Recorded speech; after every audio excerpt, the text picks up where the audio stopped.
A few years back, I was on a podcast called The Candid Frame, and that podcast was run by a photographer named Brian X. Perello, who was the assistant editor at Outdoor Photographer magazine back in 2004-2005 when I had my first article published there, and I'd worked with him on setting that article up for that magazine.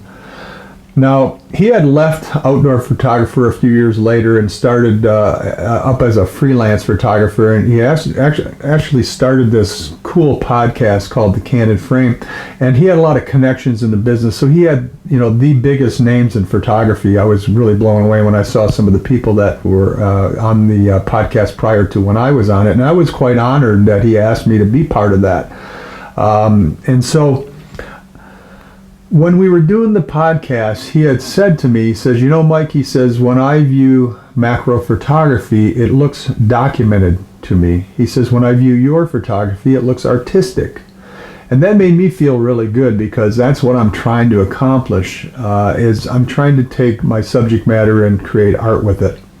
And so when I heard that, I never thought of it in that terms, but I totally agree with what he said. When I view a lot of photography on some of the macro groups on Facebook and the macro groups and some of the nature photography sites, I feel that same way. I never put it in those words before until I heard it that way, but I felt the same way, that all you've done is documented the subject. You haven't done anything creative with it or created anything artistic.